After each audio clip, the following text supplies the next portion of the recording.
Hallelujah. Sige po, tatayo tayong lahat sa lahat ng excited na. At gustong-gusto mo nang papurihan si Lord. Why don't you clap your hands with Jesus? Hallelujah.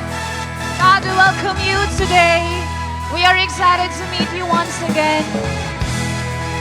Thank you, God. Come on, church. Our Jesus is the same. Hey!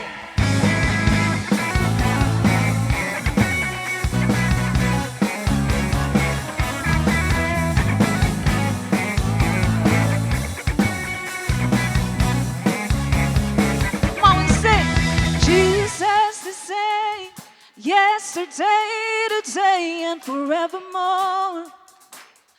No other name that can save, deliver, and restore. Oh, Jesus the same.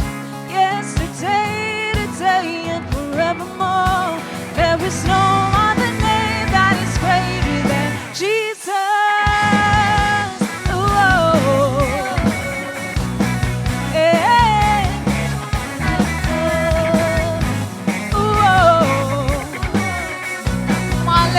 He is faithful, faithful, powerful, wonderful.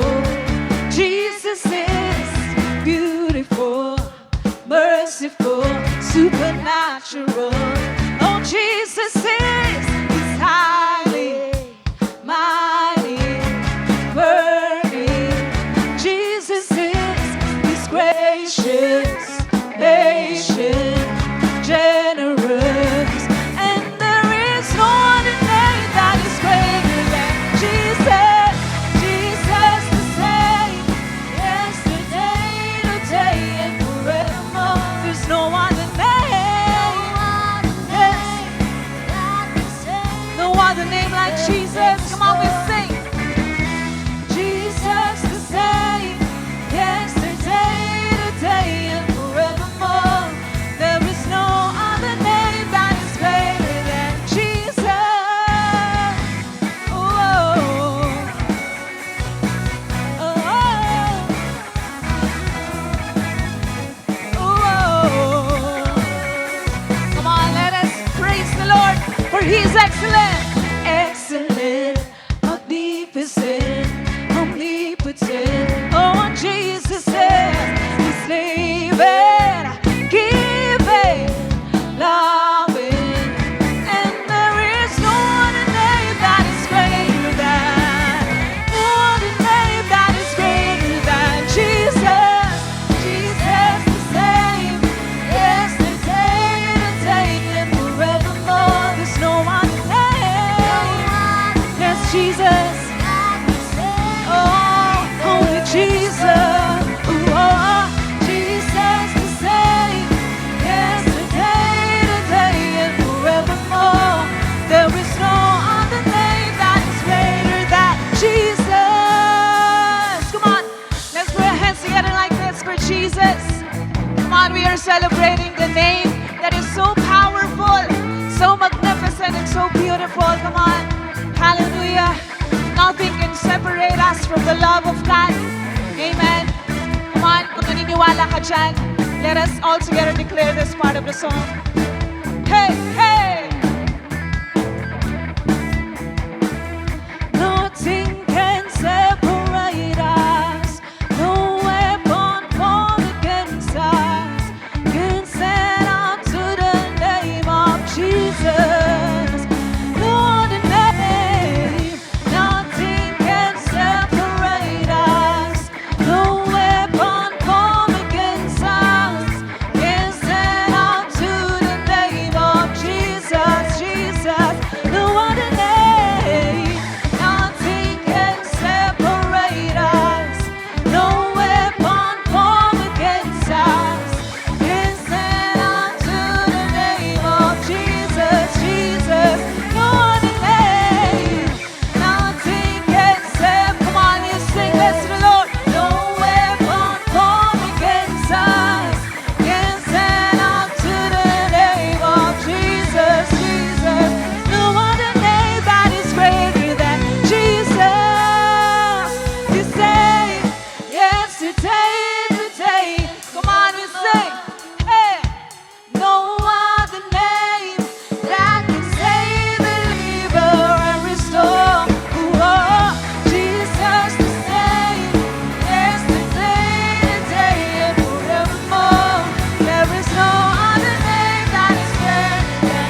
We praise you, our mighty King, the only way, the truth, and the life.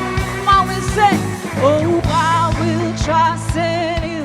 I will keep praising you through the night. Come on, I put my hope in you.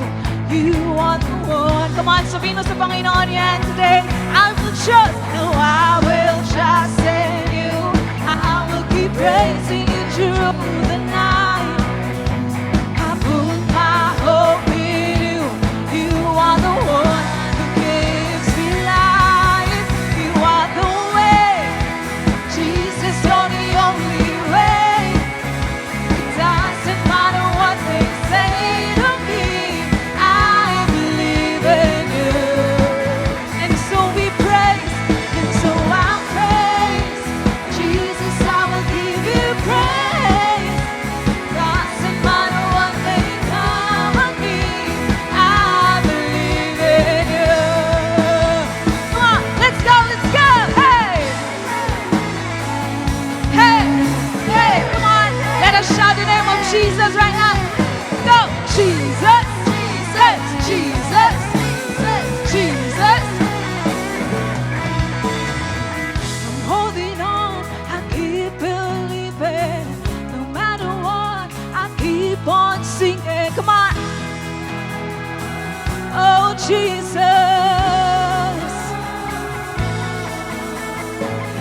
Every night you are breaking, and so my heart will keep on praising.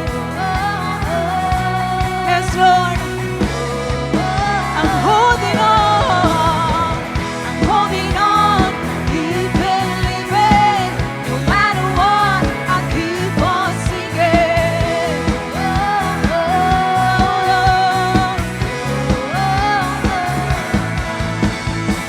'Cause every chain you are breaking, so my heart will keep on praising.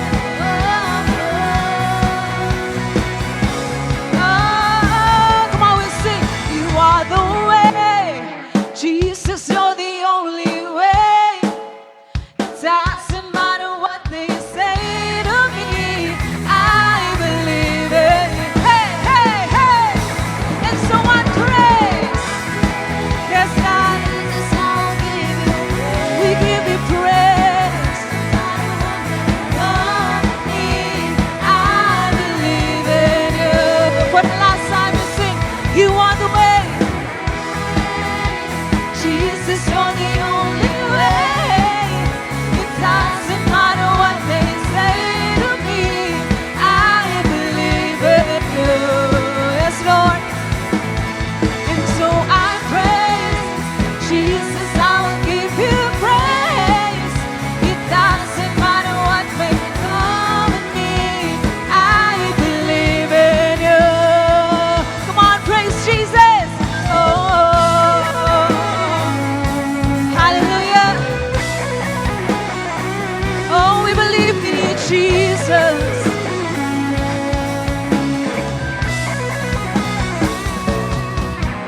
Hallelujah. Thank you, God. We worship you, Lord. Amen. This time po, ikot po tayo for 60 seconds para magkamayan. Let us now begin our live 60.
first Sunday of August. Pwede po bang the best na palakpak para kay Lord? Hallelujah! Tunay nga po ang saya-saya ng araw na ito dahil sumisinag na naman po ang araw. Ayan po, after all the gloomy days, finally, we can feel the warmth again. Para bang pinapaalala ng Panginoon sa atin that there's always light after the storm. Amen po? Ayan, tunay nga rin po, nakitang-kita sa bawat saya at ngiti ng bawat isa na the best si Lord sa buhay ng bawat isa. Amen po? Amen. Kaya naman po, before we sit down again, pwede po bang ngitian niyo po yung katabi niyo? Sige po, the best ng ngiti sa Kanya. Hallelujah! Ayan po, pwede na po tayong magsiyo po.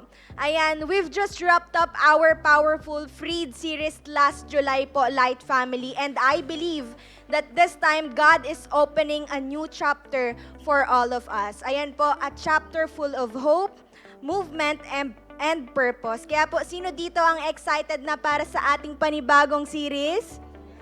Amen. But before that po, let's move on to one of the most exciting parts ng ating linggo. Ang pagwe-welcome sa ating mga new friends dito po sa loob ng ating simbahan. Ayan po, if this is your first time joining us dito po sa loob ng ating simbahan, can we invite you to stand up po?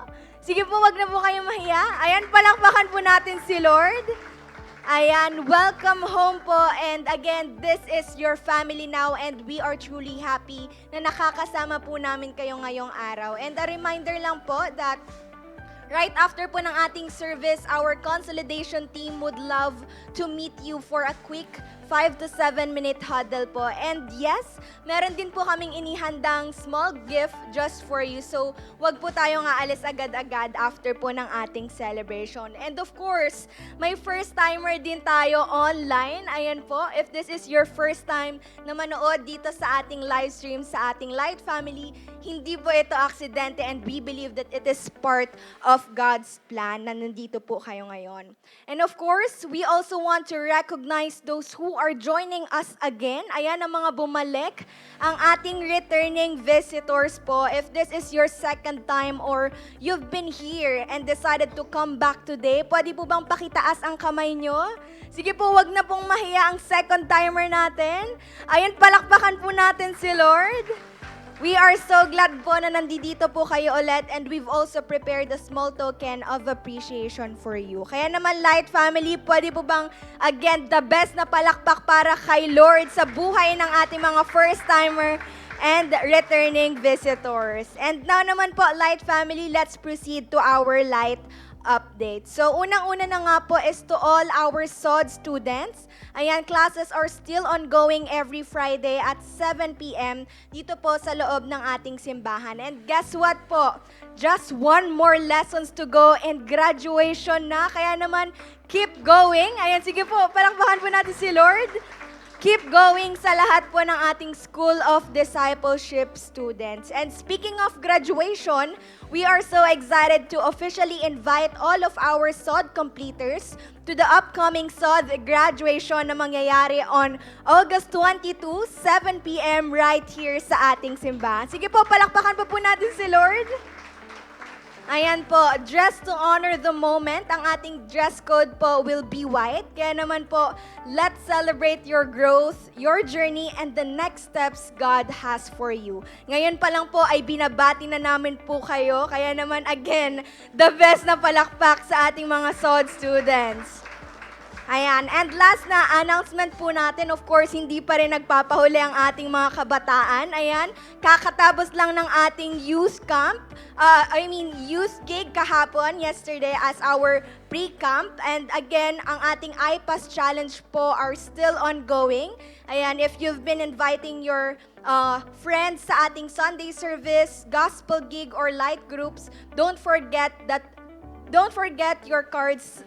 Don't forget to get your cards signed and updated. And of course po, we're doing this as a preparation sa ating main event na talaga namang pinakahihintay natin ang ating youth camp. Apostelo 4, The Marksmen, on October 30 to November 1, 2025 at Cava Creek Campsite sa Narcisa, Zambales with a registration fee of 2,500. Ayan po, if you have questions, feel free to approach your network leaders anytime. And that's it for our Light News, Light family. Here's something to be excited about. Today marks the start of our brand new series. Last month po naniniwala tayo that we declared freedom through our Freed series, but today we move forward, freed and now filled with faith for the next step God is calling us into. Kaya naman, Light Family, ready po natin ang ating mga puso sa kung ano ang gagawin ng Panginoon this month of August. Kaya po, sabihin po natin sa katabi natin, this is just the beginning. Hallelujah. This time, Light Family, let's open our hearts wide and expect the best from our faithful God. God bless, Light Family. Blessed Sunday po, Light Family. So, before po we begin, pwede po ba natin sabihin sa ating mga katabi na it's giving time? Di ba yung katabi nyo? Sabihin niyo po sa katabi nyo, it's giving time. Ayan, amen. So, allow me to introduce myself. Ako po si Rosca, a Light Group Leader and a Young Adult. And I am grateful to be with you all today. So, let me read po from 1 Timothy chapter 6, verse 17 to 19. Instruct those who are rich in this present world not to be conceited or to fix their hope on the uncertainty of riches, but on God, who richly supplies us with all things to enjoy. Instruct them to do good, to be rich in good works, to be generous, and ready to share, storing up for themselves the treasure of a good foundation for the future, so that they may take hold of that which is life indeed. So isa po ito sa mga bilin ni Apostle Paul kay Timothy, ang warning nga ng mga Kristiyano about arrogance and misplaced hope in their wealth. Dahil ang pagyayabang po sa material possession ay isang false sense of security po sa atin kung hindi tayo mag-iingat. Kaya naman ang challenge ng salita ng Diyos is not to put our hope and trust sa mga temporary things, kundi tanging sa Diyos lang, who richly supplies us with all things to enjoy. So instead po, dapat nating pagyamanin ang sarili natin sa mabubuting gawa, pananampalataya, at gamitin po ang resources to be kind and generous. So kapatid, kailangan maalis po sa isip natin na ang pagiging generous ay para lang po sa mayayaman. Just to clarify, although sinabing instruct those who are rich, it doesn't mean po na pangmayaman lang ang instruction na ito, kundi ito ay para po sa lahat na nakakaranas ng pagpapala ng Diyos in any way. Sino po pinagpapala ni Lord dito? Amen. So ang generosity po ay pagpapatunay ng ating pagiging good steward sa ipinagkatiwala po sa atin ng Diyos. And through our worship expressed in giving, I pray that we may all move by obedience to give to God in a way that honors and glorifies Him. So sa ating pong pagbibigay po ng tithes and offering and other acts of giving, we are storing up treasure of a good foundation. Galing po sa pusong nagpapasalamat at sumasamba, kaya now honor si Lord. Amen po? Amen. So alam niyo po ba, before, ang tingin ko po sa tithes ay dagdag expenses lang. At mas pinaghahandaan ko po ang maibibigay ko sa family ko. Kasi ang mindset ko po before ay mabigyan ng magandang buhay ang family ko. Maibigay sa kanila yung mga wala kami dati. Pero mali pala, nung mas naunawaan ko po na ang tithes ay utos ng Diyos, also an act of worship sa Kanya, nag-start po akong mag-obey. Truly na hindi ka po pababayaan ni Lord. At hindi lang po ito sa usaping financial kundi maging sa joy, sa peace, and even sa protection sa family, at sa lahat po ng pag-aari mo at favor sa career. Hindi po ako magaling o matalino, average lang, pero binigyan ako ng generous na mga boss at pinagkatiwala ang maging finance manager. Kahit ang alam ko lang ay magbalanse. Sige po, glory to God. But praise God, unti-unti po natuto po sa bookkeeping. Thank you po sa mga ginagamit niya para matuto at mag-grow. So isa pa po, kung dati ay nakikitira lang kami, ngayon po ay masasabi na meron kami or kaming amin. Hindi pa man siya ganun kakinis, pero sapat na po yung matawag na sa amin at hindi na kami mag-aalala na baka bigla na kaming paalisin. Inuunti-unti po namin na pagpapaayos sa Kanya kasi naisip namin, blessing ni Lord dapat alagaan at pagandahin. So nagsimula po sa waling bintana na walang lock. Okay, anytime pwede pong pasukin. Pero ngayon po, praise God, kasi meron na pong sliding window with lock. Amen. Okay? So kung dati po nakikisakay lang, ngayon may sarili na rin po kaming tricycle. So itong taon lang din po na ito, napa-opera ko na po yung bukol ko malapit sa siko. At more than 1 year ko rin po siyang kasama. Hindi niya po ako nilayuan. Eh po, praise God kasi natanggal na po at wala po akong binayaran kahit piso. Thank you. Ayan po, nagpapatuloy din po yung light group sa San Antonio. Kami-kami lang din na magkakapatid nung una, but eventually nadagdagan po. Tapos yung kapatid ko po na nasa Taiwan, patuloy po na iniingatan ni Lord at nagpapatuloy din po sa journey kahit na malayo siya at marami na pong challenges ang nangyari sa kanya, lalo na sa health. Hindi po niya naisip na sumuko or mapagod sumunod kay Lord. So tunay po na pag hindi ka sa mundo nakadepende at si Lord ang inuna mo, hindi ka niya ihuhuli. Amen? Glory to God. So church, here's the challenge for us today. As we gave our tithes and offering today, do it in such a way na puno ka ng joy at pasasalamat, knowing na ito ang nag-iipon para sa iyo ng treasures in heaven and that God is pleased and honor. Amen ba? Sige po, pray po tayo. Pangunahan ko po kayo sa prayer. Hallelujah. Lord, maraming salamat po sa umagang ito na pinagkaloob niyo po sa amin. Thank you rin, Lord, sa pagkakataon na makakapagbalik po sa inyo na malinaw po, Lord, sa isip namin na lahat po ng meron kami ay galing po sa inyo. At you deserve, Panginoon, na magbalik po kami. Lord, una ka naging generous sa amin. Kaya, Lord, deserve mo ang mga anak mo na generous din, O God. Maraming salamat, Lord. Ikaw po yung patuloy na maluwalhati, Panginoon, sa aming mga buhay. And I pray, Lord, na patuloy yung pagpalain ng mga kapatid ko na to mula ulo hanggang paa. Thank you, Lord. This we pray in the name of Jesus. Amen. So, let's give with a joyful and generous heart. May mga ushers po tayo na sa paligid where we can give our tithes and offerings. If you prefer to give online, you can send via bank transfer or e-wallet na naka-flash po sa ating screen. So, hindi pa po tapos si Lord sa atin. The best is yet to come.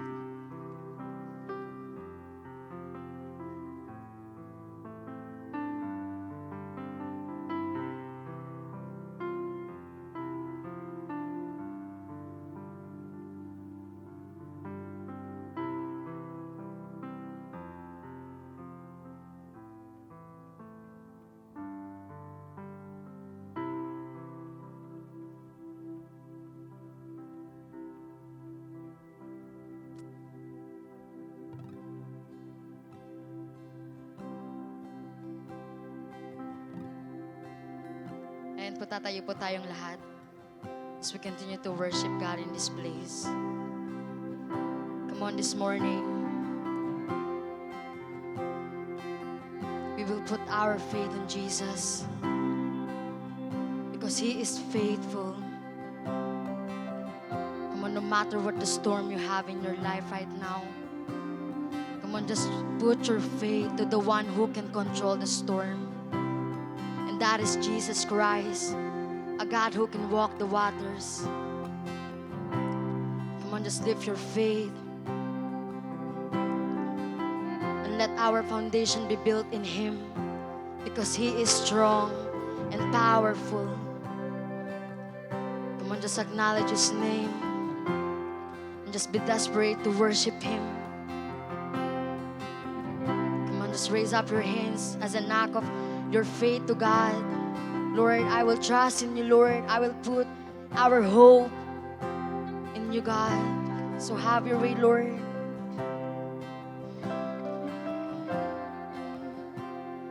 Oh, we're gonna put our faith in you, Jesus.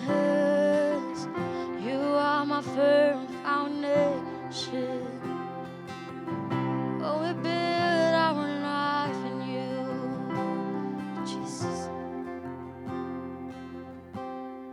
Christ is my firm foundation, the rock on which I stand when everything around me shaking. I've never been more glad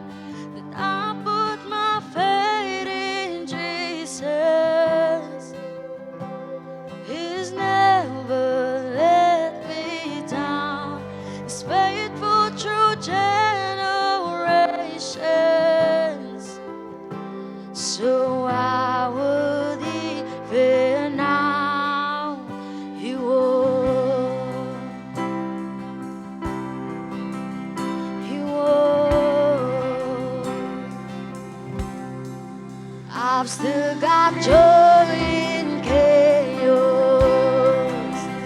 I've got peace that makes no sense, so I won't be going under. Held by my own strength, 'cause I'll build my life on Jesus. He's never let me down. He's faithful in every season. So why would he fail now? You won't fail, God. Come on, sing, you won't fail. You won't fail. You won't fail. Christ is my firm foundation, the rock on which I stand when everything around me is shaking. I've never been more glad that I put my faith in Jesus. He's never let me down. He's faithful through generations. So why would he fail now? You won't fail, God. Oh no, no. You won't fail. Come on, say it to God that he won't fail. You won't, no, no. You won't fail, God. You won't fail. You won't fail. You won't fail, God. Oh no, no, no. Oh, you are my safe place, Lord. You are my safe place, God. So I'm gonna put my faith in you. I'm gonna build my house in you. Rain came, wind blew, but my house was built on you. I'm safe with you. I'm gonna make it true. Rain came, wind blew, but my house was built on you. I'm safe with you. I'm gonna make it true. Come on, sing. The rain came and wind blew, but my house was built on you. Oh, I'm safe with you. With you, I'm gonna make it true. Sing. The rain came, wind blew, but my house was built on you. I'm safe with you. I'm gonna make it true. I'm gonna make it true. 'Cause I'm standing strong on you. I'm gonna make it true. 'Cause my house is built. Come on, yeah, I'm gonna make it true, God. I'm gonna make it. Oh, 'cause I'm standing strong. Oh, I'm gonna make it true. Oh, 'cause my house is built on you.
Oh, my life is built in your love.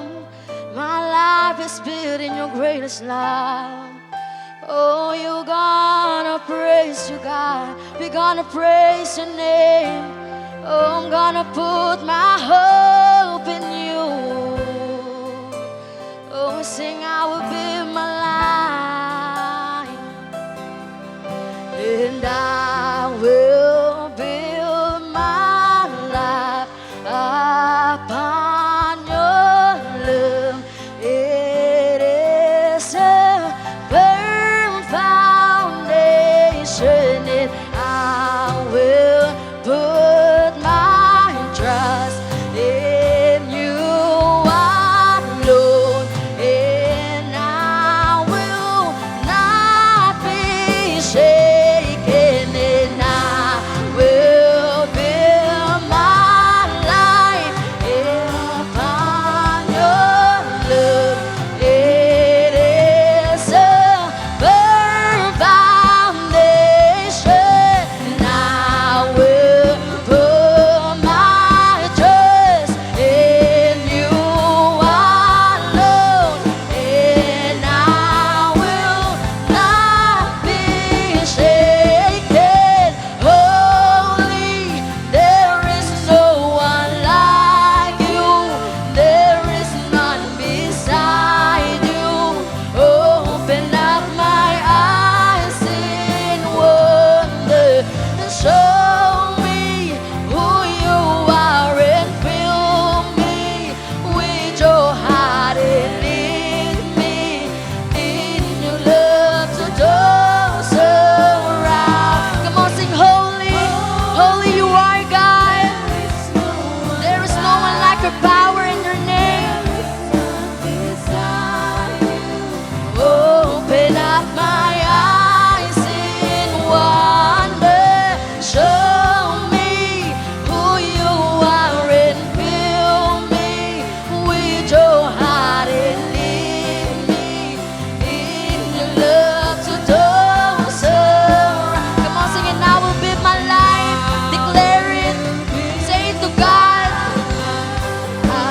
Upon your love, it is a firm foundation, and I will put my trust in you alone, and I will not be shaken, and I will build my life to you, oh Jesus, upon your love.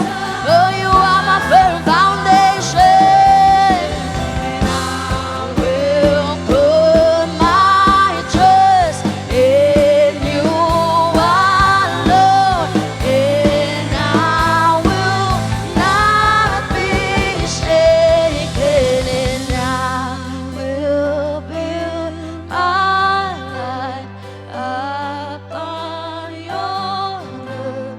It is a firm foundation, and I will put my trust in you alone, and I will not be shaken.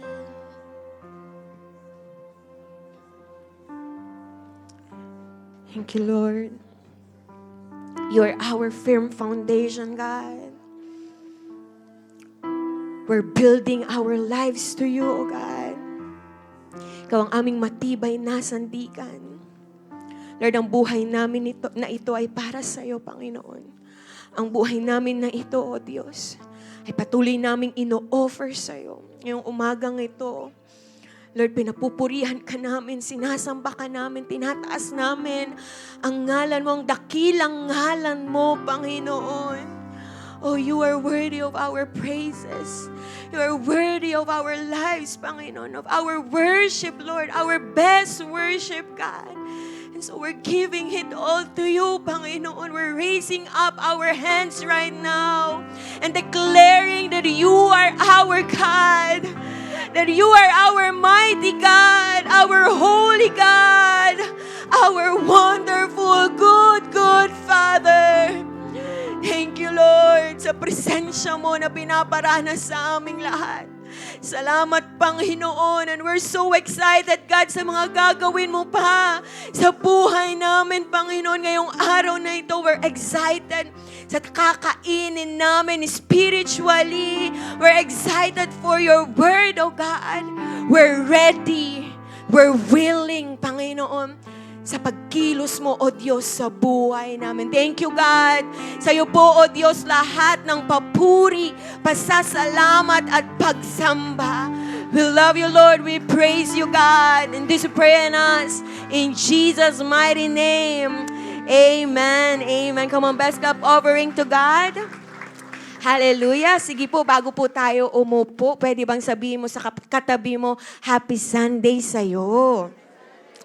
Ayan, sige po, makakaupo na po tayo. Ayan, blessed Sunday po sa ating lahat.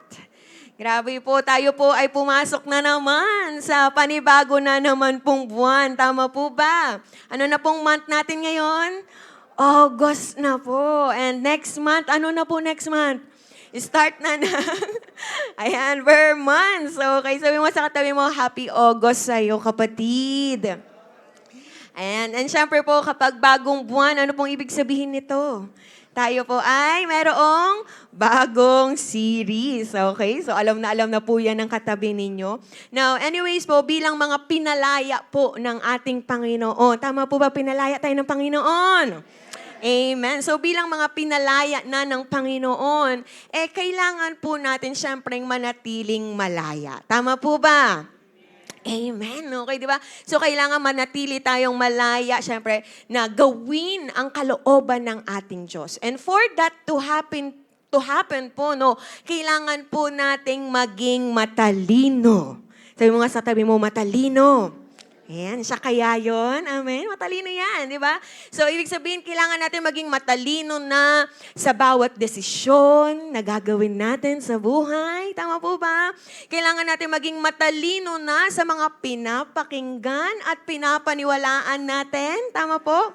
At kailangan natin maging matalino na sa mga actions po natin. That is why, for the month of August 2025, ang series po natin ngayon ay entitled, Talinuhan Mo. Sabi mo nga sa tabi mo, talinuhan mo. Amen. So, ngayong buwan na ito po ay papatalinuhin po tayo ng salita ng Diyos. Nang sa gayon po ay manatili tayo sa pananampalataya and at the same time sa pagsunod po natin sa kalooban ng Diyos. Amen? Sino pong excited? Amen. Now, lately po, no, mayroon pong sumikat na animated movie po sa Netflix. So, di ba yung mga kabataan natin? Di ba? Alam to ng katabi mo, ano po yon? Demon Hunters. Di ba? Talaga naman, Demon Hunters, napapaindak na siya kaagad. Gumagano na yung balikat niya kaagad eh. Okay, so yan pong tatlo na yan na babae or K-pop. Okay, so sila pong tatlo yung mga Demon Hunters. So ibig sabihin ng Demon Hunters, sila po, ang mission po nila ay lipulin po ang mga nagkalat. Okay, na demonyo po sa mundo. So again po, sikat silang mga K-pop group. Okay, galing no? K-pop group pero mga demon hunters. Then yung mga demonyo po, okay, nag-isip po sila ng way. Okay, ng strategy, okay, para po matalo ang mga demon hunters na ito. Which is, ano pong ginawa nila? Ang ginawa po nila ay nagpanggap silang mga boy K-pop group. O, mukha bang demonyo yan? Hindi, di ba? Di ba? So, ang dami talaga ng mga, ang tawag dito, nagkagusto sa mga K-pop group, or sa K-pop group na yan, okay? So, ginawa nila to para ma-deceive, okay, yung mga tao at para i-idolize sila ng mga tao. Naku po, yung mga nanay at tatay natin, ano ba yan? Pastor, ano ba yung pinag-uusapan natin? Well, ayun po yung summary. Sana po naintindihan po ninyo. Now, alam nyo po, same thing po sa enemy natin spiritually, na tuso at mapanlin lang. At katulad po ng nasa movie na ito, sila po ay mapagpanggap. Sabi mo nga sa katabi mo, mapagpanggap. Hindi siya yon. Tama ba? Kaya naman po, may kinalaman po dyan ang unang part ng series nating Talinuhan Mo. So kung excited na po at ready na po ang lahat, pwede po bang buksan natin ang ating Biblia sa 2 Corinthians chapter 11 verses 12 to 14. At tatayo po tayong lahat. Alam na to ng katabi mo bilang paggalang po sa salita ng Diyos. Sabay-sabay po tayo. 1, 2, 3, go! And I will keep on doing what I am doing in order to cut the ground from under those who want an opportunity to be considered equal with us in the things they boast about. For such people are false apostles, deceitful workers, masquerading as apostles of Christ. And no wonder, for Satan himself masquerades as an angel of light. It is not surprising then if his servants also masquerade as servants of righteousness. Their end will be what their actions deserve. Ang Diyos ang mapagpala sa kanyang salita. Let's pray.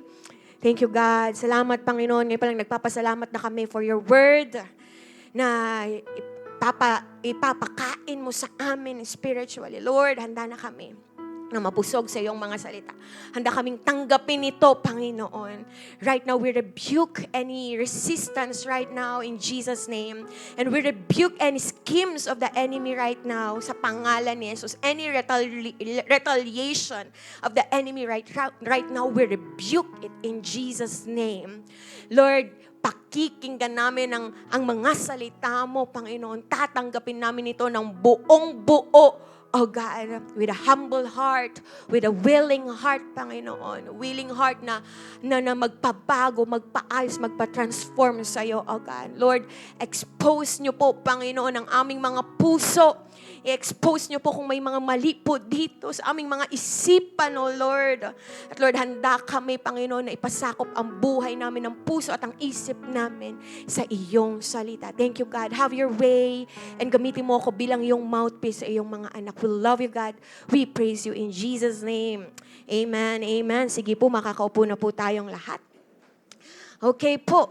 Now, sa part po na ito from chapter, 10 to 13 po, no, ng 2 Corinthians, pinagtatanggol po or dinedefend po ni Paul yung pagiging apostle niya sa Corinthian church. Dahil po, may mga pumasok po na mga false apostles, sa church ng Corinth na nagpapakilala pong mga super apostles. Super apostles at nagpapanggap po silang lingkod ng Diyos, pero nagtuturo naman po ng maling katuruan para sa sarili nilang kapakinabangan. That's why po sobrang concerned itong si Paul sa mga mananampalataya po sa Corinth kasi nga, ang bilis nilang naniniwala or ang bilis nilang maniwala sa kahit sino pong nagpipreach sa kanila. Even to the super apostle, paniwalang-paniwala sila. So natatakot po si Paul na makorrupt totally ang isipan ng mga mananampalataya sa Corinth at lumayo sa katotohanan at sa commitment sa ating Panginoong Jesus. That is why bilang spiritual father, ng Corinth Church or Corinthian Church, matapang pong in-expose ni Paul etong mga super apostles. Sabi niya, ang tawag niya sa kanila, false, deceitful workers and servants of Satan. Grabe po, no? Hinayag po ni Paul na they are what? Servants of Satan. Itong mga super apostles na to. So, kailangan niya po itong sabihin. Bakit? Para po maging aware ang mga Kristiyano sa Corinth Church at ma-expose po ang mga false apostles na ito na nagbabalat kayo at nagpapakilalang lingkod ng Diyos. Are you here? And just like ng church po sa Corinth, pwede po tayong madaya ng enemy. Tama po ba? Diba? Kung hindi po tayo aware sa mga methods ng enemy. Kaya po kagaya ng ang ginawa po ni Apostle Paul, kailangan pong ma-expose ang enemy para maging aware po tayo sa mga galawan, diba? Sa mga taktika, sa mga strategies ng kaaway at para po hindi madaya yung katabi mo. Amen. Sabi mo sa katabi mo, huwag magpapadaya. Now, alam niyo po ba na ang main tactic, main strategy ni Satan to deceive people na nilantad ni Paul sa church sa Corinth ay walang iba kundi deceitful disguise. Can you say disguise? Sa binasa po natin kanina, hindi ko po alam kung nabilang ninyo, ilang beses pong nabanggit ang salitang masquerades? 3 beses. 3 times po nabanggit ang masquerades. Now, ang masquerade po in Greek is metaschematizo, which means to change the outward form. Pinapalitan daw ang panlabas na anyo. Sa ibang translation, ang pagkakagamit nga ay disguise. Okay, ibig sabihin, nagkukunwari, nagpapanggap. Now, sino po naniniwala that Satan is a master of disguise? Master siya ng mapagpanggap. Amen. He pretends to be something good. Diba? He pretends to be something beautiful, helpful, na parang hindi wawasakin yung buhay mo. Kaya nga ang dami ng nalinlang ni Satanas. Are you here? And we need to be aware of that. Why? Kasi awareness is protection. Sino naniniwala? Ang awareness natin kung ano yung mga tactics, strategies ni Satan, yan ang protection natin. Amen? Kung wala tayong awareness, madadaya po tayo ni Satanas. Are you here? Kaya naman po, bilang pasimula ng series nating Talinuhan Mo, pag-usapan natin ngayon, awareness. Awareness of Satan's masquerades. Kailangan po nating i-expose ang maskara ng enemy nang sa gayon po hindi madaya yang katabi mo. Amen? Excited po ba tayo? Amen. Pag-usapan po natin ngayon, what are the masquerades of Satan or the enemy that we should be aware of? First of all, masquerading as apostles of Christ. Nagbabalat kayo bilang apostol ni Kristo. Ang sabi sa verse, for such people are false apostles, sabi ni Paul. Sila ay mga false apostles, mga deceitful workers, masquerading as apostles of Christ. Now dito po, pinapaliwanag at ine-expose po ni Paul ang mga mapagpanggap na kasing level niya sa ministry. Nagpapanggap na mga apostol din. Katulad ni Paul. So tinawag sila ni Paul na mga false apostles. Now yung false apostles po dito, in Greek ay pseudo apostolos. Nagaling po sa salitang pseudes, which means lying, and apostolos, which means apostles. So lying apostles. It is one who claims to be an apostle without the divine commission necessary for the work. Ibig sabihin, mga nagdi-disguise, mga nagpapanggap na apostol ng Panginoong Jesus, pero wala naman silang panawagan at authority na galing sa Diyos. So sila po ay mga counterfeit. Okay? Mga wannabes. Okay? Na mga tunay na apostol ni Christ. At tinawag din po sila ni Paul na deceitful workers, mga mandadayang manggagawa na nakamaskara bilang lingkod ng Panginoong Jesus. Now the question is, how could Paul be so confident that these teachers were disguising themselves as apostles? Di ba? Di ba kayo nagtataka? Sobrang bold ni Paul. Di ba? Nasabihin mga false sila. Di ba? Mga fake sila, counterfeit sila ng tunay na apostles. Bakit ganun ka-confident si Paul? Nasabihin mga nagdi-disguise lang sila. Why? I believe po, may mga nakitang senyales si Paul. Kaya siya nakapag-conclude na nagdi-disguise po itong mga false apostles na ito.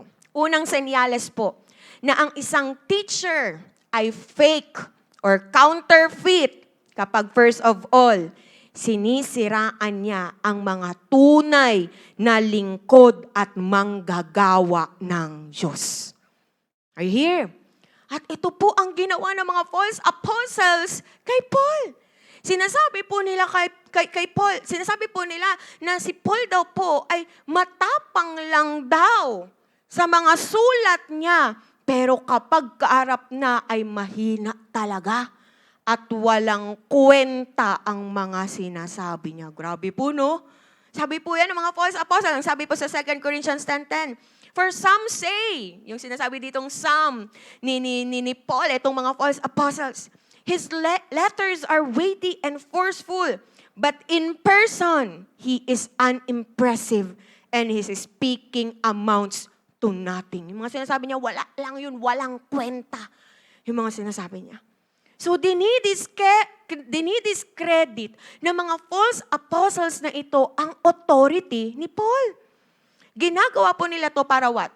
Para kunin po ang loyalty ng mga tao sa church na itinayo ni Apostle Paul. Grabe po, no? Grabe itong mga false apostles na to. Pangalawa pong senyales na ang isang teacher or ang isang apostle ay fake or counterfeit kapag makasarili at mapagyabang sila or siya. Now, yung mga false apostles po sa Corinth, ipinagmamayabang po nila yung mga credentials nila. Okay? At kino-compare po nila ang sarili nila kay Paul.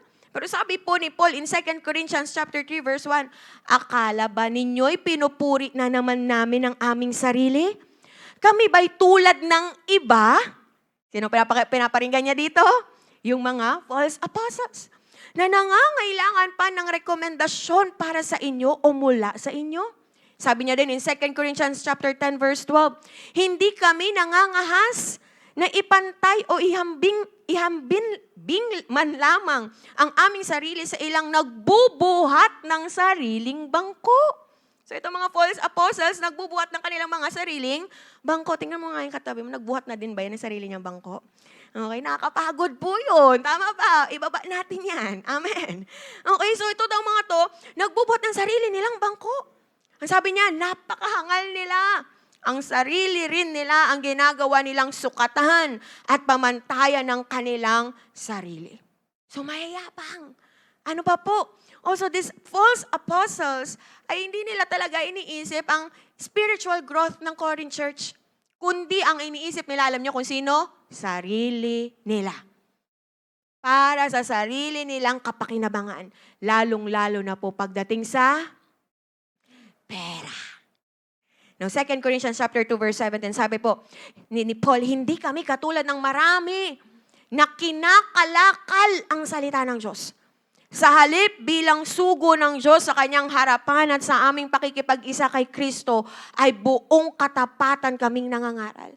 So sabi ni Paul, these false apostles ay what?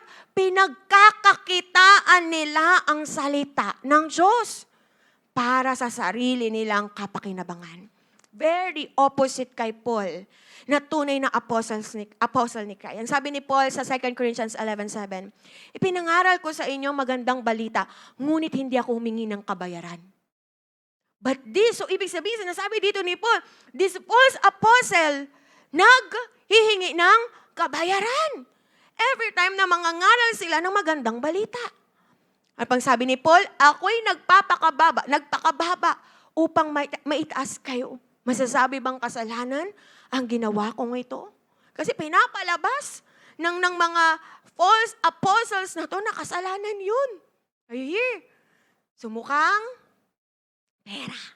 Ano pa? Pangatlong senyales ng isang teacher ay fake or counterfeit kapag nagdadala siya ng kaguluhan at division sa church.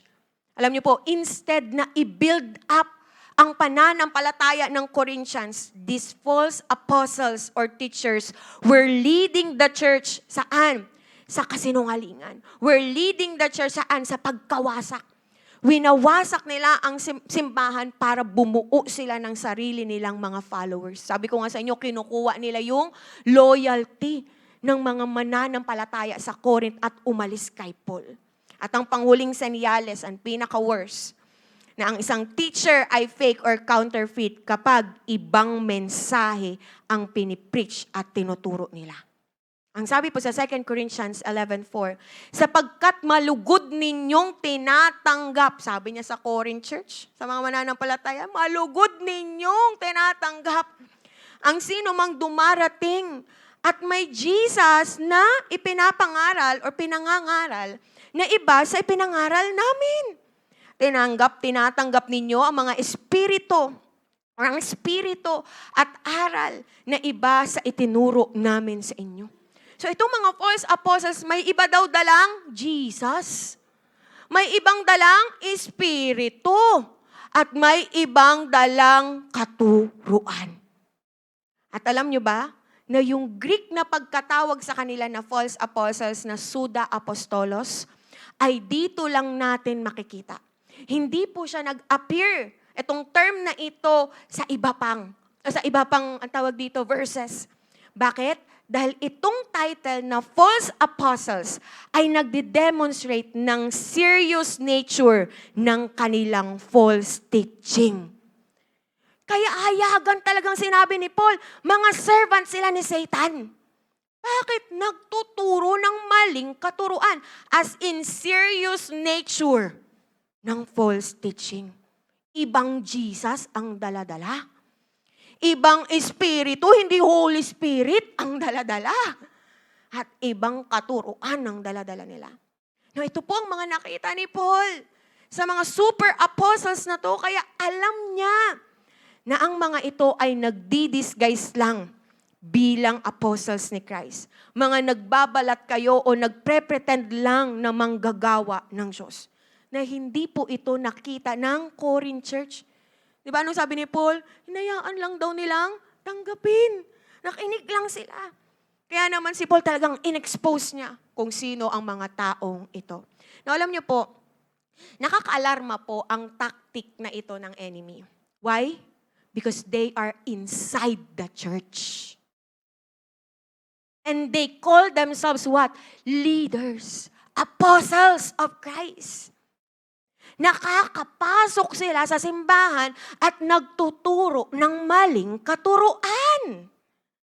Just because they disguise themselves bilang lingkod ng Diyos. Pero sa totoo, nung sabi ni Paul, servant ni Satanas.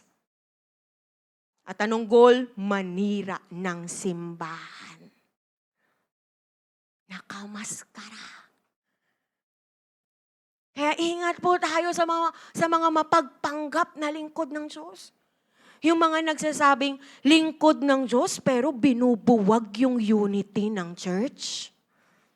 Laging nag-i-start ng division.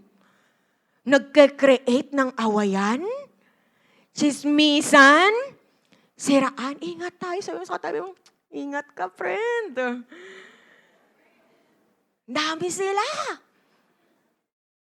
Yung mga nagsasabing spiritual leader, pero negosyo ang simbahan. Saan yung bigay mo dyan? Saan yung bayad mo dyan? Yung mga nagsasabing, may katawagan ako mula kay Kristo.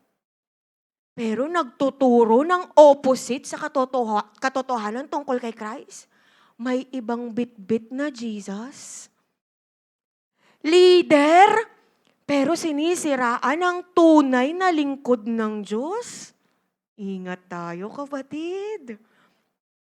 They come to us na parang maamong tupa. Kapani-paniwala, magagaling magsalita. Pero lalapain ka pala dahil mga mababangis na wolves pala. Pwedeng suot nila ang maayos at magandang pananamit. Dala-dala ang Bible. Magaling magsalita. Mahusay manghikaya, tara! Pero sa likod nun, ng maskara na suot nila, servant pala ni Satanas. Sabi mo sa tabi mo, daming butike. Are you here? Sabi mo ulit sa katabi mo, ingat ka. Sa kabila sabi mo sa kanya, huwag magpapadaya. Amen? Ano pa? Pangalawa, what are the masquerades of Satan or the enemy that we should be aware of? Number 2, masquerading as an angel of light. Wow, ganda. Angel of light. Nagbabalat kayo bilang anghel ng liwanag. Wow, ang sabi ni Paul, and no wonder, for Satan himself masquerades as an angel of light. Sabi ni Paul, no wonder. It means Paul was not amazed or hindi na siya nagtataka or nagugulat sa methods ng mga false apostles na ito. Bakit? Kasi sabi niya, dahil even si Satan, na leader nila, ay nagpapanggap ding angel of light. Kung yung leader, ginagawa yon, so anong gagawin ng mga alipores niya? Gagawin din yun, syempre. Susundan lang din nila yung leader nila. So alam ni Paul ang galawan ni Satan. Kaya nakita niya yung galawan ng mga servant ni Satan. Alam ni Paul na nagpapanggap si Satanas na angel of light. Now, ano po bang ibig sabihin ng Satan masquerades as an angel of light? Tandaan po natin sa Biblia po, darkness and light are metaphors of evil and good. Okay? Darkness, pag sabing darkness, equals evil. Good equals light. Are you here? So if anyone sees an angel of light, ano sa tingin niyo po ang magiging tingin ng tao? Good. Diba? Automatic yun. It will seem to be what? A good being. Titignan niyo yung bilang good, mabuti. Bakit? Light equals good. At sa Bible po, light ay spiritual metaphor for God's unchanging nature. Okay? Nagpapakita daw to ng hindi or yung unchanging nature ng ating Panginoong Diyos. Sabi po yan sa James 1:17. At paulit-ulit din po itong ginamit sa Bible upang ipakita na ang Diyos ay what? Lubos na mabuti. Kasi nga light. Okay? At ang liwanag ay lugar kung saan nagdudwell ang pagmamahal. Makikita po natin yan sa 1 John 2:9-10. Now, sino ang lumikha ng liwanag? Ang Diyos. Tama ba? Genesis? Nananahan ng Diyos sa liwanag at siya po ang naglagay ng liwanag sa puso ng tao upang makilala natin siya at maunawaan ang katotohanan. That is why, yung sinasabi ni Paul na Satan disguises himself as an angel of light, it means ginagamit ni Satanas ang liwanag para malinlang ang tao. Gusto niyang isipin nating what? Mabuti siya. Totoo siya. Gusto niyang isipin natin na mapagmahal siya, makapangyarihan siya. Bakit? Kasi yun ang kaakit-akit sa mata ng tao. Kasi nga naman, hindi nakakaakit sa tao kung magpapakita ka agad siya bilang nakakatakot na may sungay na nilalang. Diba? Lalayuan natin yun. Amen. Marami po sa atin dito kapag nai-imagine nyo si Satanas, aminin, iniisip agad natin mukhang halimaw. Diba? May sungay. Yung kaya parang yung nasa mga horror movies, diba? Yun yung naiisip natin kapag Satan. Pero alam niyo po ang totoo, he comes in charm. May dimples pa yan. Ay, hindi po. He comes in what? In beauty. Okay, he presents himself na attractive. Convincing. Amen. Kala mo, ang ganda, ang pogi. Diba? Dadalhin ka pala sa kasalanan. Diba? At alam nyo kung sinong kina-counterfeit ni Satan as an angel of light? Kung ang mga false apostles, inattempt nilang i-counterfeit ang mga apostles ni Christ, si Satan naman attempts na i-counterfeit ang tunay na light. Sino bang tunay na light? Jesus Christ. Jesus declared in John chapter 8 verse 12, I am the light of the world. Anong sabi niya pa? Whoever follows me will never walk in darkness, but will have the light of light. So in contrast sa tunay na light na si Jesus Christ, ang mga mapagpanggap na anghel ng liwanag ay dadalhin ang tao sa kadiliman, hindi sa kaliwanagan. Dadalhin ang tao sa eternal na kamatayan, hindi sa eternal na buhay. At ang greatest weapon ni Satan ay walang iba kundi deception.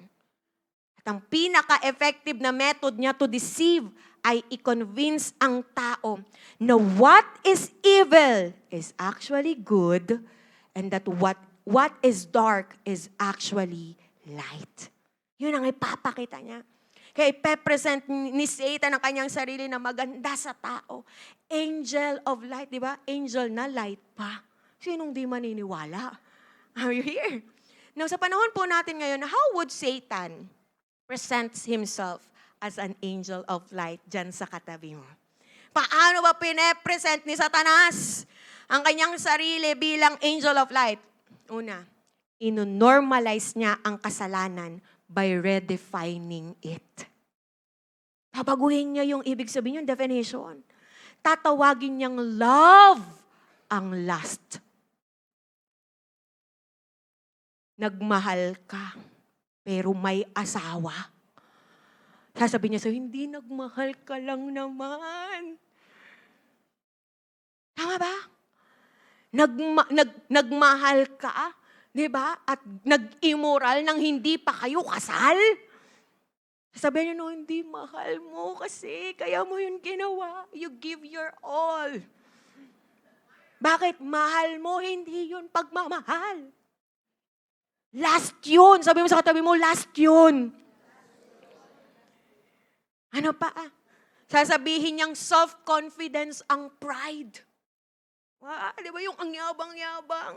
Talagang prideful. Sasabihin niya sa'yo, hindi, confident ka lang. Grabe, 100% ang hangin. Di ba? Confident ka lang. Sasabihin niyang authenticity ang rebellion. Di ba? Nang babastos ka na ng tao, nang didisrespect ka na ng tao, hindi, nagpakatotoo ka lang. Uy, ang daming ganito ngayon. At least siya totoo. Are you here? I-represent niyang maganda ang kasalanan. I-represent niya ang sarili niya as someone na kakampi mo. Nakakaintindi sa'yo, naiintindihan kita. Di ba? Pero ililid ka saan sa kasalanan? Amen. I-distract niya ang mga tao with good things para ma-miss nila ang best things. Ano ba itong mga good things na to? Diba? Gandang trabaho. Diba? Gandang career. Gandang relationships. Ang gagawin niya, gagawin kanyang busy sa work, busy sa hobbies, busy sa social media, even sa ministry. Sabi mo sa katabi mo, pati sa ministeryo. Pero ilalayo ka sa intimacy kay Lord. Sabi niya, hindi ka naman tamad. Sadyang mahaba lang tong week na to. Deserve mong magpahinga. Huwag ka munang mag-church. Huwag ka munang mag-light group. Hindi ka tamad. Huwag ka munang mag-devotion. Hindi ka naman tamad eh. Pagod ka lang. Hindi mo naman pinapabayaan yung fellowship mo kay Lord. Hindi mo naman pinapabayaan yung mga kapatid mo spiritually. Nasa busy season ka lang ng buhay mo. Di ba? Gusto mong ma-promote sa work. Di ba? Graduating ka. For promotion ka, di ba? Imimix niya ang truth sa lies. Palalabasin niyang okay lang ang mag-compromise. Di naman kailangang maging sobrang banal. Pag naging sobrang banal ka, baka lumampas ka ng langit. Okay na yung sakto lang. Okay na to. Okay na yun. Naiintindihan naman ni Lord. Gracious naman si Lord. Mukhang comforting, pero tinutwist ang katotohanan. At alam niyo kung anong nakakagulat? People would not know it's Satan. Hindi alam ng tao si Satanas yun. Akala nila si Lord pa din. At ang tawag nila doon, freedom. I'm free. Di ba? At ito ang nakakalungkot na part. That is why we need to be aware sa maskara na ito ni Satanas. Kasi kung hindi, baka isa tayo sa mahumaling niya at kumagat sa deception niya. Amen? Sabi mo ulit sa katabi mo, huwag magpapadaya. Okay, and last but not the least, what are the masquerades of Satan or the enemy that we should be aware of? Number 3, masquerading as servant of righteousness. Nagbabalat kayo bilang lingkod ng katuwiran. Ang sabi ni Paul, it is not surprising then if his servants also masquerade as servants of righteousness. Their end will be what their actions deserve. Another na maskara ng enemy ay kunwaring lingkod ng katuwiran. And Paul says, it's not surprising. Hindi na nakakagulat kung ang mga lingkod ni Satanas ay nagpapanggap ng mga lingkod ng katuwiran. Pinapakita nila ang sarili nila na matuwid, pero hindi naman talaga. Pero alam niyo po, kahit anong pagpapanggap nila ng pagiging servant ng righteousness, i-reveal ng ending nila ang tunay na mga itsura nila. Ano sabi sa verse? Their end will be what their actions deserve. Now, end here refers sa context po ng eternal outcome o eternal damnation nila sa lake of fire. Matatamo po nila kung anong deserve ng mga ginagawa nila. And it's clear na it's not according to their pretension na righteous sila, pero according to their works and actions. Yun ang matatamo nila sa dulo. Kiniklaim nila ang righteousness, but they fail to bring forth the fruit of righteousness. Sinasabi nilang righteous sila, matuwid sila, pero walang bunga. Puro bunga nga lang. Okay, pero walang bunga. Okay? Bakit? Etong mga nasa false apostles sa Corinth, instead na mag-bring glory kay God, they were boasting in their own achievements. Instead of preaching bilang response sa panawagan ng Diyos or mag-preach, okay, ng panawagan ng Diyos o ng salita ng Diyos, they were preaching for money. No, sa panahon natin ngayon, alam niyo po, maraming gustong maglingkod kay Lord. Pero nag-a-ask na magkano ba sweldo dyan. They are after money. Ang motibo ay pera. Instead na i-preach ang gospel of Jesus Christ clearly, they were preaching a twisted gospel of another Jesus. They call themselves servants of righteousness, pero hindi mo makita sa buhay nila ang bunga ng righteousness ni Christ sa buhay nila. Just like yung sinabi ni Jesus sa Matthew 7:16-19. Pakibasa nga po, sabay-sabay tayo. 1, 2, 3, go. By their fruit, you will recognize them. Do people pick grapes from thorn bushes or figs from thistles? Likewise, every good tree bears good fruit, but a bad tree bears bad fruit. A good tree cannot bear bad fruit, and a bad tree cannot bear good fruit. Every tree that does not bear good fruit is cut down and thrown into the fire. Ang sabi ni Jesus, makikilala mo sila sa bunga nila. And in the end, ang pagpapanggap daw nila ay ma-expose. At matatanggap nila what their actions deserves. Ano yun? God's judgment. Now, sa panahon po natin ngayon, these servants of righteousness, mukhang religious. Pero walang transformation sa buhay. At walang tunay na relationship kay Lord. Sila yung mga nakikita mong busy sa church. May perfect attendance maybe, but not convicted by the Holy Spirit. Laging performance ang focus. Nagpapakitang tama, pero walang tunay na pagbabago sa buhay nila. Amen? Nire-reject ang katuwiran ng Diyos habang nakadepende sila sa sarili nilang katuwiran. Pwedeng mga servants sila, pero ginagamit nila ang religion para ilayo ang tao sa Christ at dalhin sa self-righteousness. So mga kapatid, alam na po natin, if may mga tao, mapay spiritual leader yan, Christian yan, influencer yan, na nagsasabing kay Lord sila o nagsishare ng gospel, pero hindi mo nakikita sa buhay nila ang fruit of righteousness ng Diyos, aba, magtaka ka na kung talaga bang kay Christ yan galing. Hindi mo nakikita yung pagbabago sa buhay nila? Maging maingat ka na. Maging matalino ka na at huwag magpapadaya. At kung nililid ka sa buhay na walang tunay na pagbabago, ingat tayo. Sabi mo sa katabi mo, ingat ka kapatid. Amen. Ingat. Okay? Also, if may mga tao na nililid tayo sa self-righteousness at hindi sa grace at righteousness ng Panginoon, performance-based pa din, alam mo yon? According sa works pa din ang salvation mo, nililid ka sa legalism, ingat tayo. Tandaan natin, salvation is by grace through faith, but it results in good works. Ephesians 2, 8-10. For it is by grace you have been saved through faith. And this is not from yourselves. It is the gift of God, not by works, so that no one can boast. For we are God's handiwork, created in Christ Jesus to do good works, which God prepared in advance for us to do. Ang kaligtasan po ay malinaw na kaloob ng Diyos sa pamamagitan ng kanyang biyaya na tinatanggap natin saan? Sa pananampalataya. Hindi ito dahil sa mabubuti nating gawa.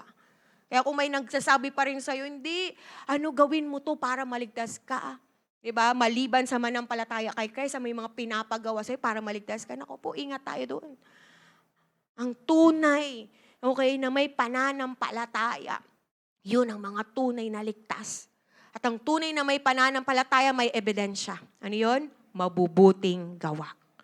Amen? And if someone or something is leading you na labas sa katotohanan na yan, mag-ingat tayo. Amen, sabihin sa katabi mo, maging matalino ka. Bakit? Pwedeng nagpapanggap yan na tupa, pero wolf pala. Amen? Okay. So, tapos na po ako. As I conclude po, ano po ulit yung tatlo? What are the masquerades of Satan or the enemy that we should be aware of? Number 1, masquerading as apostles of Christ. Number 2, masquerading as an angel of light. And number 3, masquerading as servants of righteousness. Mga kapatid, hindi lahat ng mukhang makajos, mukhang mabuti, at mukhang maganda ay galing na sa Diyos. At hindi lahat ng may hawak ng Bible at nagsasabing lingkod ng Diyos ay totoo. Bakit? Mapanlin lang ang enemy. Actually, yan ang tactic ngayon. Sa generation natin ngayon, yan ang ginagawa ng enemy ngayon. Mapanlin lang ang enemy. Mapagpanggap ang enemy. At kung hindi tayo magiging aware sa tactics niya, mahuhulog tayo sa patibong niya. Matalino ang enemy. That's why talinuhan din natin. Naniniwala ko mas matalino ang mga anak ng Diyos kaysa sa kaaway. That is why awareness is our first line of defense. Ang awareness mo patungkol sa kalaban mo, pang depensa mo yan. Hindi sapat na alam mo lang na may kaaway. Kailangan aware tayo sa enemy natin. Alam natin yung mga galawan niya, ang mga maskara niya, nang sa gayon, hindi niya tayo madadaya. Amen? Huwag na tayo magpapadaya sa tactics ng enemy. Talinuhan na natin. Kaya nga, ano gagawin natin as an application? Number 1, cultivate discernment. Sa panahon po ngayon, honestly, napakaraming preachers, teachers, ang galing magsalita. May elib ka, mapapawaw ka, maniniwala ka. Pero may mga tinatago palang maling motibo. May mga content online na may Bible verse o toto sa TikTok. Pag tinignan mo, maniniwala ka, hindi mo alam ang Biblia, maniniwala kang totoo yung sinasabi ng verse. Pero pag binasa mo, wala, pinalitan na yung mga wordings. Tapos magugulat ka sa comment, ang daming nagwawaw, amen, Lord. Pero mali na yung context, mali na yung sinasabi ng salita na nilagay nila doon. Pero Pero ang tao, tatanggapin lang yun. At may mga tao na akala mo ay matuwid. Pero ginagamit lang ang religion para sa pansariling interes. Kaya dapat sanayan natin na kilalanin ang totoo sa peke. Paano? Alamin mo ng maigi ang katotohanan. Hindi yung peke. Are you here? Kasi kapag alam mo na yung totoo, madali mo nang madidistinguish ang peke.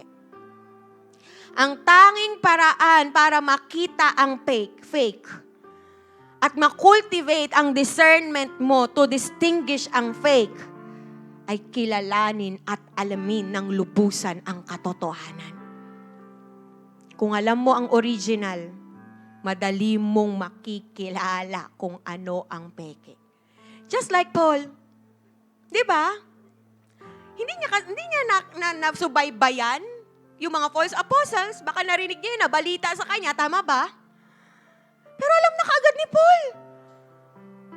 Hindi niya nakasama itong mga, pero alam niya na kaagad.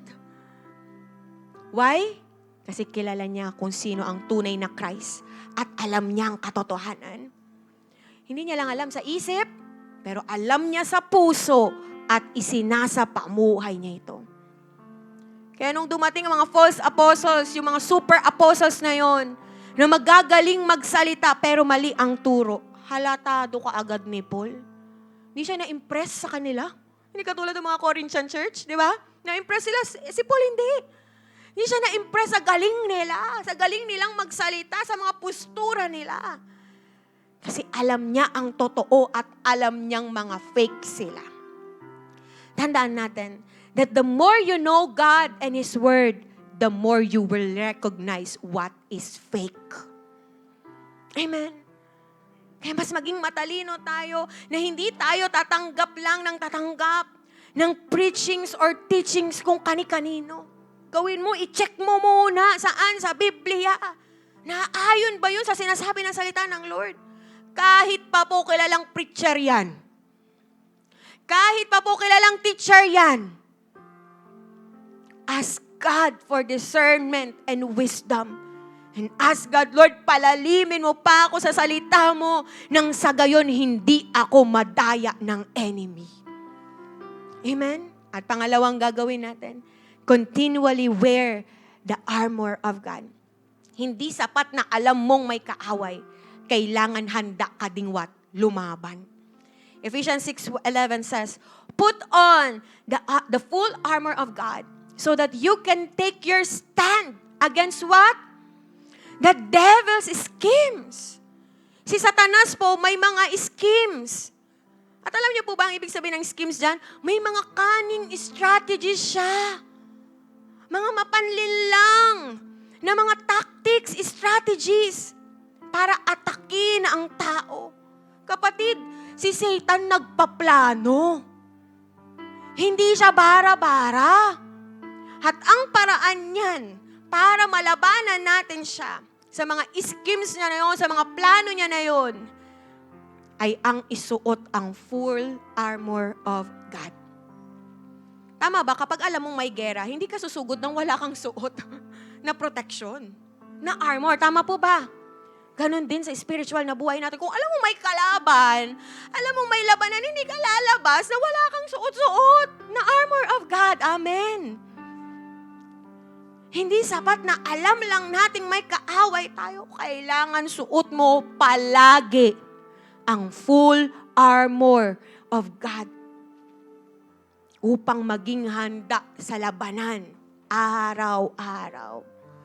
Na anumang ilatag sa iyong deception, anumang latag sa iyong temptation, handa tayong labanan to. Bakit? Bakit continually? Kasi ang labang spiritual ay hindi pansamantala lang. Hindi pa minsan-minsan lang. Araw-araw. Sabi mo sa katabi mo, araw-araw. Araw-araw tayong tinatarget ng kaaway sa isip, sa puso, sa emosyon, at maging sa relationships. Hindi pwedeng once a week lang po nating suot ang armor. Hindi pwedeng every Sunday lang. Hindi pwedeng every light group lang. No, every day. Sabi mo sa katabi mo ulit, every day. Dapat suot ang full armor of God. Amen. Sino dito hindi na siya magpapadaya sa enemy? Magiging matalino na siya. Amen? Amen. And this time, tatayo po tayong lahat. And as you close your eyes, sige, pikit mo ngayong mga mata ngayon. This time, ngayong aware ka na sa tactics, sa maskara, sa deception ng kaaway. Pwede mo bang i-evaluate muna ngayon ang buhay mo? Ang puso mo, ang isipan mo, ang pamumuhay mo. Baka may naitanim na sa atin ang enemy na paniniwala, na prinsipyo, na lifestyle. Dahil akala natin galing kay Lord, pero hindi pala. At sa mga oras na to, surrender mo yan ngayon sa Panginoon. You surrender it all to God. Aminin mo ngayon sa Panginoon, Lord, na-deceive ako ng enemy. Na-deceive ako ng enemy sa pagkukunwari niya o pagpapanggap niyang apostle mo, Panginoon. Sa pagpapanggap niyang lingkod mo, Panginoon. Naniwala ako sa mga maling katuruan. Naniwala ako sa mga mapanira niyang katuruan sa buhay ko. Naniwala ako sa mga sinasabi niya sa akin na nagdala sa akin sa rebellious spirit, sa rebellious heart, na mismo ang tunay na lingkod ng Lord pinagdudahan ko because of the lies ng mapagpanggap na mga apostol o leader na ito. Forgive me, Lord, sa mga pagkakataon naniwala ako sa deception ni Satanas ng pagiging angel of light niya. Pinababaw ko ang kasalanan. Nakinig ako na pagiging totoo lang yung ginagawa ko, pero rebellion na pala. Nilalaban ko na ang mali, pero ang tingin ko pa rin pagiging totoo lang, pero kasalanan na pala, pagre-rebelde na pala. Lord, patawarin mo ko. Kung yung sinasabi ng Biblia na love, ay naniwala ako sa mga sinasabi ng iba na lust. Forgive me, God. Na naniwala ako sa enemy, nakakampi ko siya, nakasama ko siya, na naiintindihan niya ako. Pero dinala niya ako palayo sa'yo, hindi palapit sa'yo. Pinaniwala niya ako na okay lang, na paminsan wag magsimba, na paminsan wag mag-life group, wag mag-devotion.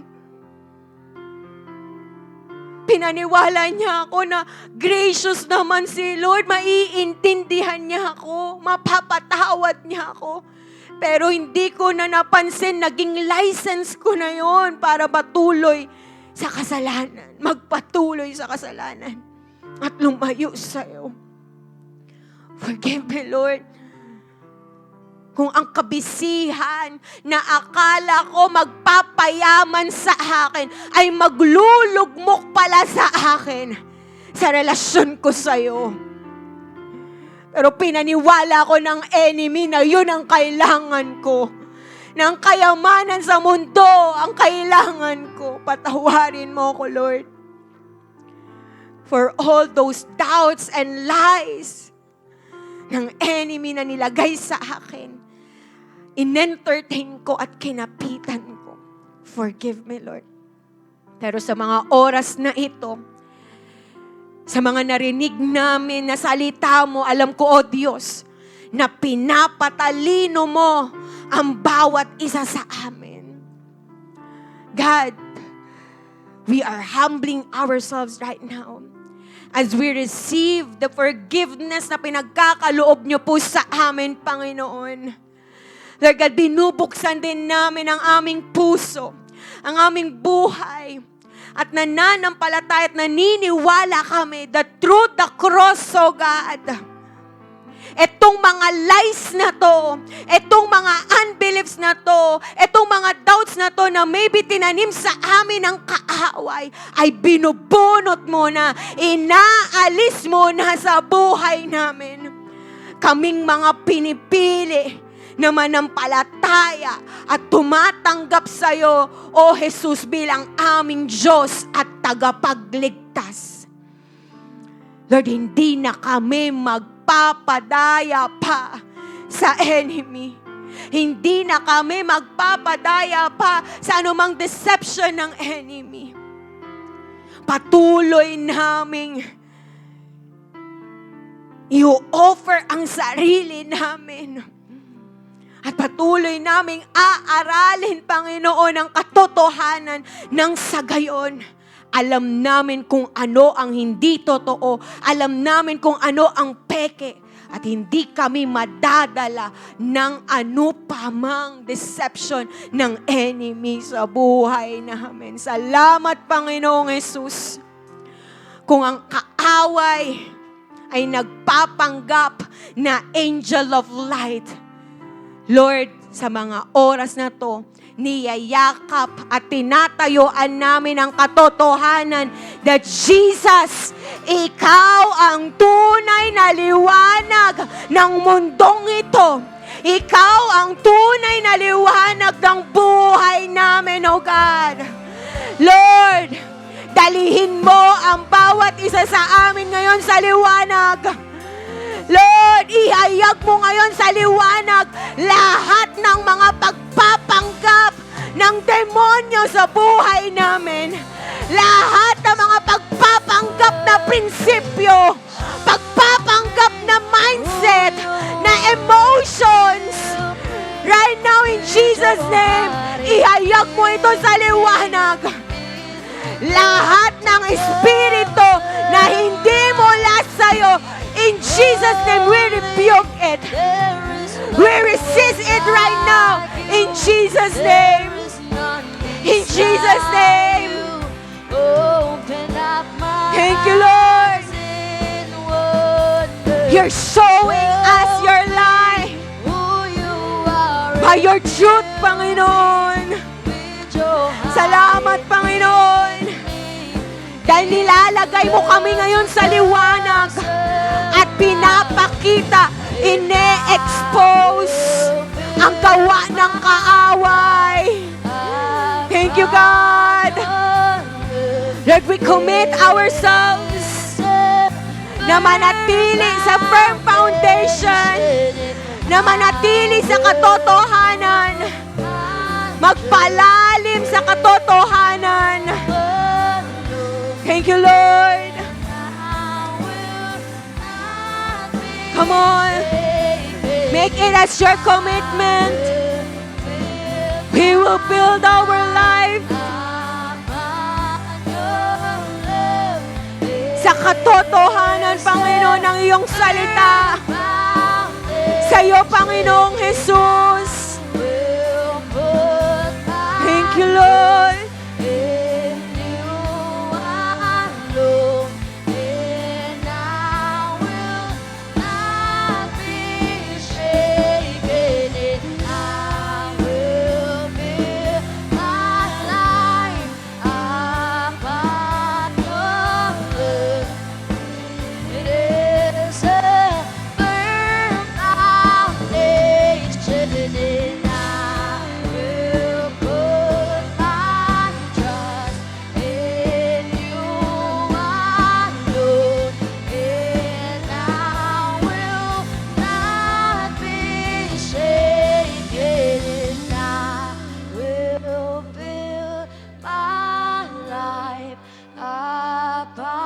Yes, Lord, magiging matalino na kami ngayon. At hindi na magpapadaya pa sa mga tactics ng kaaway, sa mga schemes ng kaaway. We will stand against the schemes of the enemy, O God. using the word of truth and by the armor of God. Thank you, Lord. We're aware right now. And this awareness na meron kami, this will protect us sa mga gawa at plano ng kaaway sa buhay namin. Salamat, Panginoon. Salamat sa kapatawaran. Salamat, O Diyos. Dahil meron kaming Panginoong Jesus na tagapagligtas namin, protector namin sa anumang gawa ng kaaway. Thank you, Lord. At sa mga oras na ito, if you are that person na sinurrender mo na ang buhay mo sa Panginoon, nanampalataya sa Panginoong Jesus, tinanggap siya bilang Diyos at tagapagligtas, at sinasabi mo ngayon, Lord, di na ako magpapadaya sa enemy. I will know you more. I will trust you more. I will dig deeper pa sa salita mo. Sa mga oras na to, you are now entitled to be part of the family of God. At ikaw ngayon ay tatanggap ng tinapay at ng saro. And magiging part ng ating Holy Communion. Thank you, Lord.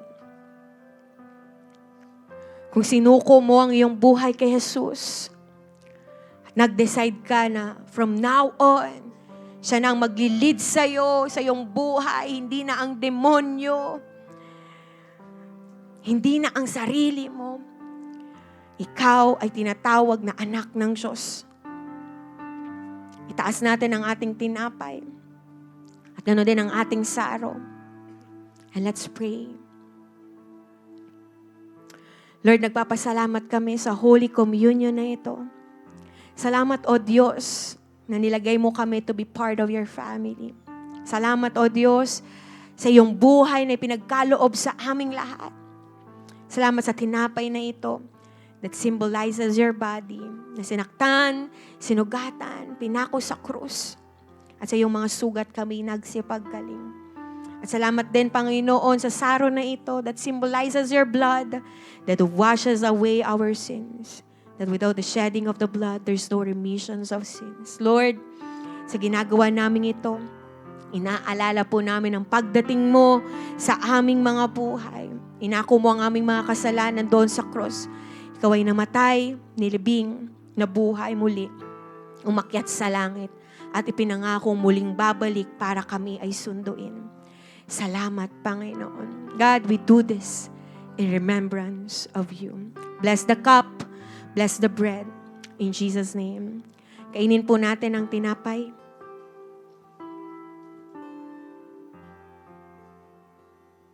Isunod po natin ang sarong.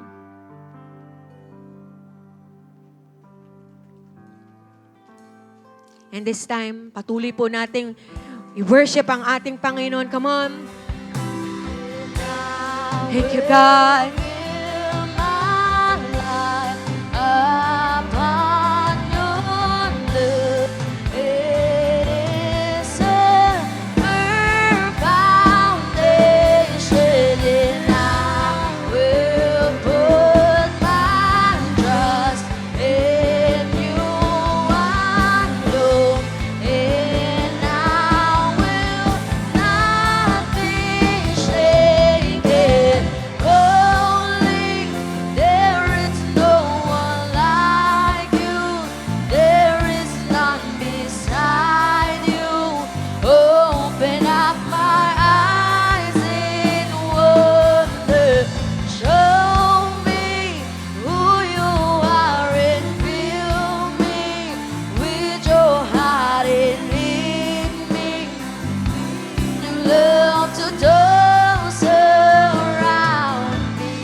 Thank you, Lord, for your word.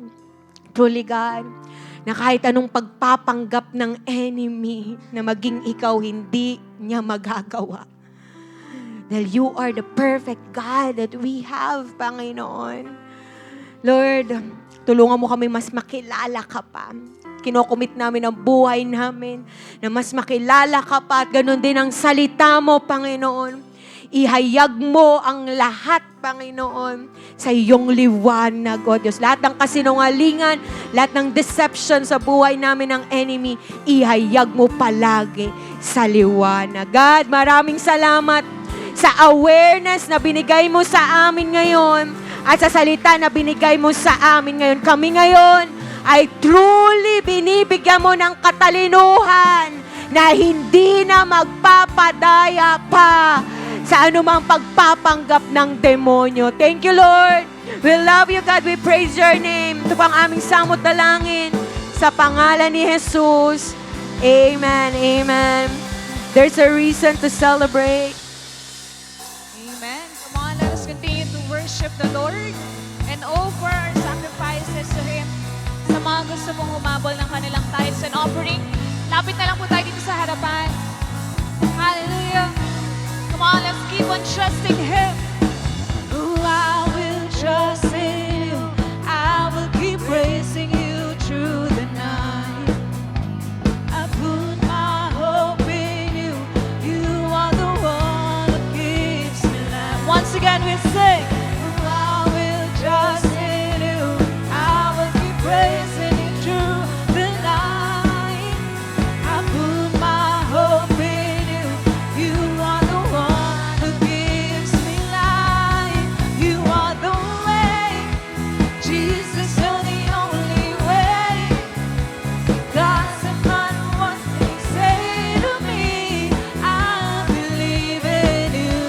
And so I praise, and so I praise. Jesus, I'll give You praise. It doesn't matter what may come at me, I believe in You. Doesn't matter, doesn't matter, come at me, I believe in You. Doesn't matter what may come at me, I believe in You. Jesus. Amen. Amen. Sige po, taas natin ang ating kamay. Thank the Lord. Lord, salamat for this new series na pinapatalino mo kami, Panginoon, and we're excited, oh God, sa mga ituturo niyo pa sa amin this whole month of August, oh God. And Lord, di kami papayag na kami lang, oh Diyos, ang tumatanggap nito, ang nakakarinig nito. Lord, next Sunday, mag-i-invite pa kami, Panginoon, nang sa gayon, oh Diyos, ay mabuksan din ang kanilang mga isipan patungkol sa katotohanan. Lord, pagpalain niyo po ang aking mga kapatid na ito sa lahat ng aspeto ng kanilang buhay at ganun din protect them, Lord God, and their families, Lord. Lord, I rebuke any retaliation of the enemy right now in Jesus' name. Protektahan niyo po ang bawat pamilya namin, ang bawat katawan namin, Panginoon, and even, Lord, bawat ari-arian namin, oh God. Protectionan niyo po ito, oh Diyos. Maraming salamat, Lord, sa ginawa mo. Come on, receive the blessing of the Lord. The Lord bless you and keep you.